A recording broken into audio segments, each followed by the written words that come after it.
안녕하십니까. 국제다문화행정사 정민주입니다. 자, 이번 시간에는 E9 외국인 근로자의 고용 변동 신고에 대해서 알아보도록 하겠습니다.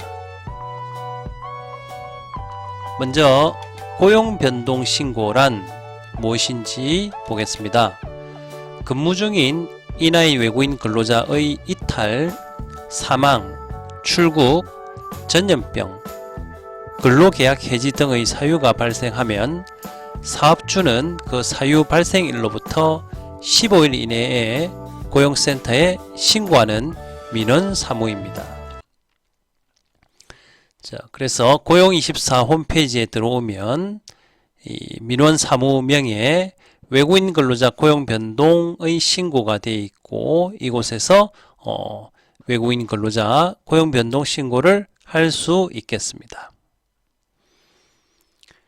E9 근로자가 E74 비자 변경을 한 후에도 외국인 근로자 고용 변동 신고를 하여야 합니다. 자, 외국인 근로자 고용 변동 신고를 한 후에 E9 근로자의 퇴직금 정산을 할 수 있겠습니다. 고용 변동 신고 사유에 대해서 보겠습니다. 고용 변동 신고 사유는 크게 두 가지인데요. 첫 번째는 근로계약이 종료된 경우, 두 번째는 근로계약, 고용계약의 중요 내용이 변경되었을 때인데, 근로계약이 종료된 경우에는 예를 들면 외국인을 해고하거나 또는 외국인이 중도 퇴직한 때, 외국인이 사망한 때, 또 외국인의 소재를 알 수 없게 된 때, 계약기간이 만료되었을 때, 또는 당사자, 사용자와 근로자 간의 합의 해제 등의 사유로 근로계약이 해지된 경우에는 고용변동 신고를 하여야 합니다. 고용계약의 중요 내용이 변경되었을 때라고 하면 고용계약 기간을 변경한 때, 그리고 고용주, 대표자가 변경되는 경우, 근무처의 명칭이 변경되고 근무처 이전으로 그 소재지가 변경된 때도 역시 고용 변동 신고를 하여야 합니다. 자, 고용 변동 신고의 신고 방법은 첫 번째 방문 신고, 관할 고용센터에 직접 방문해서 신고를 하시고, 두 번째는 전자민원이죠. 고용24 홈페이지에서 외국인 근로자 고용 변동 신고를 진행하면 되겠습니다. 제출 서류로는 외국인 근로자 고용 변동 등 신고서와 사업장 변경 사유 확인서, 그리고 외국인 등록증 사본 등 기타 첨부 서류를 첨부하면 되겠습니다.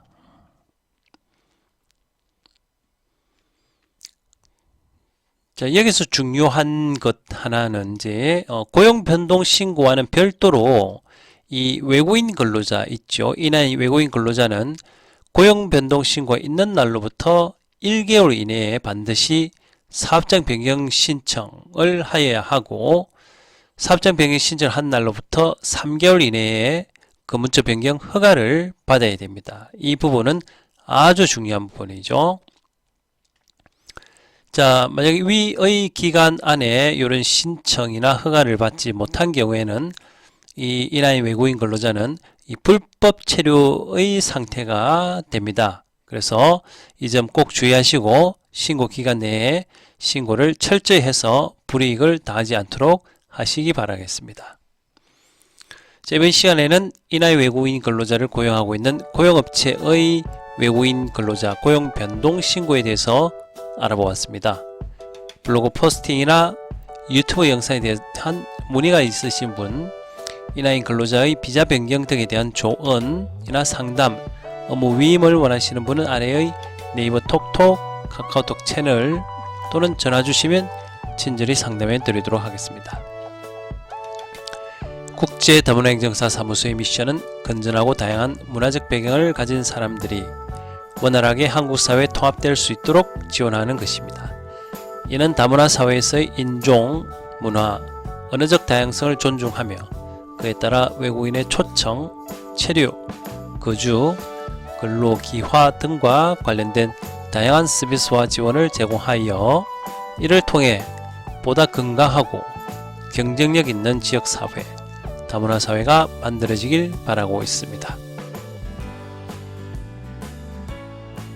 자, 이상 이번 시간에는 E9 근로자의 고용 변동 신고에 대해서 알아보았습니다. 감사합니다.